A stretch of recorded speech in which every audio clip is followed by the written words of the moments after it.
Hello friends, स्वागत है आपका हमारे यूट्यूब चैनल एक्सपर्ट फार्मेसी में। दोस्तों, आज की इस वीडियो लेक्चर में हम बात करेंगे ब्लड शुगर के बारे में। जानेंगे एक नॉर्मल पर्सन का ब्लड शुगर कितना होना चाहिए और एक प्री डायबिटिक पेशेंट का ब्लड शुगर कितना होना चाहिए और डायबिटिक पेशेंट का ब्लड शुगर कितना होना चाहिए। तो चार्ट के माध्यम से जानेंगे एक एक करके सभी को। तो दोस्तों, यहाँ पे लिखा है mg/dl, इसका मतलब होता है मिलीग्राम पर डेसीलीटर। यहाँ पे लिखा है फास्टिंग, यानी कि अगर 7 से 8 घंटा कुछ नहीं खाया है उस दौरान अगर शुगर चेक कराते हैं तो उसको फास्टिंग कहते हैं। आफ्टर ईटिंग यहाँ पे लिखा है, यानी कि खाना खाने के तुरंत बाद चेक कराने के लिए कराते हैं तो उसको आफ्टर ईटिंग बोलते हैं। यहाँ पे 2 से 3 आवर्स लिखा है, यानी कि अगर 2-3 घंटा हो गए खाना खा के उसके बाद चेक कराएंगे तो कितना शुगर आता है। तो सबसे पहले हम नॉर्मल पर्सन का देखेंगे ब्लड शुगर। अगर एक नॉर्मल पर्सन है और उसका हम ब्लड शुगर चेक करते हैं तो उसका फास्टिंग में जो ब्लड शुगर होगा 80 से 100 होगा फास्टिंग में एक नॉर्मल पर्सन का। तो इसे नॉर्मल यानी सामान्य माना जाएगा। अगर उसी पर्सन का तुरंत खाना खाने के बाद शुगर चेक किया जाएगा तो उसका 170 से 200 के बीच आएगा। ये नॉर्मल है एक नॉर्मल पर्सन का। इसके अलावा उसी पर्सन का खाना खाने के 2 से 3 घंटे बाद अगर हम ब्लड शुगर चेक करेंगे तो उसका 120 से 140 तक आएगा। तो ये जो नॉर्मल पर्सन का एक सामान्य जो पुरुष या महिला है उनका ये ब्लड शुगर होता है, ब्लड शुगर सामान्य जो होता है। इसके अलावा अगर हम जो है एक प्री डायबिटिक पेशेंट का ब्लड शुगर देखते हैं, जिसे हम ना तो डायबिटिक कह सकते हैं ना तो नॉर्मल कहते हैं, वो बीच के रहते हैं। उनका फास्टिंग का जो शुगर लेवल होता है 101 से 125 तक होता है।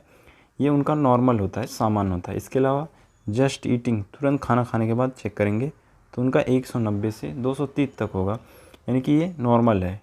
इसके अलावा खाना खाने के 2 से 3 घंटे बाद अगर उसी पर्सन का चेक करेंगे तो 140 से 160 के बीच आएगा। ये भी नॉर्मल है, सामान्य है। ये होता है प्री डायबिटिक पेशेंट में, यानी जो तो ना तो शुगर पेशेंट है और ना ही सामान्य, ये बीच वाला है। इसके अलावा अगर हम जो है देखेंगे एक डायबिटिक पेशेंट का, अगर किसी को शुगर है उसका जो ब्लड शुगर है चेक करेंगे अगर उसका फास्टिंग में तो उसका 126 से 130 तक आएगा एक शुगर पेशेंट का। तो ये चलता है, इतना नॉर्मल माना जाएगा। इसके अलावा एक डायबिटिक पेशेंट का, एक शुगर वाले पेशेंट का खाना खाने के तुरंत बाद जब हम चेक करेंगे ब्लड शुगर उसका तो 220 से 300 तक आएगा खाना खाने के तुरंत बाद। ये डायबिटिक पेशेंट का, ये भी नॉर्मल ही माना जाएगा क्योंकि ये डायबिटिक पेशेंट है, शुगर पेशेंट है, उसका तो जाहिर सी बात है ज़्यादा ही होगा।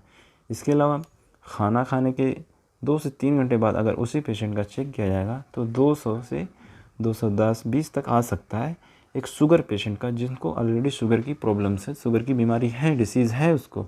तो उसको खाना खाने के 2 से 3 घंटे बाद चेक करेंगे तो 200 प्लस आएगा।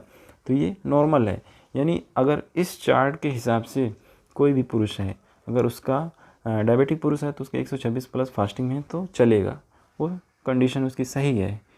और जो प्री डायबिटिक होता है उसका 100 से 125 तक अगर फास्टिंग में है तो सही है, उसकी कंडीशन ठीक है, उसको दवा लेने की ज़रूरत नहीं है।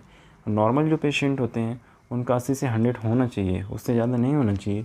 अगर उससे ज़्यादा होगा तो उसको शुगर की समस्या हो सकती है। तो दोस्तों, ये जो है ब्लड शुगर की लेवल्स होते हैं नॉर्मल पर्सन में और प्री डायबिटिक में, डायबिटिक में। ये जो पॉइंट्स हैं, जो रेंज हैं, ये सामान्य होती हैं। तो दोस्तों, दवा के रिलेटेड कोई क्वेरीज हो तो आप हमारे कमेंट सेक्शन में कमेंट कीजिए। वीडियो पसंद आए तो इसे लाइक, शेयर और कमेंट ज़रूर कीजिए। Thank you so much.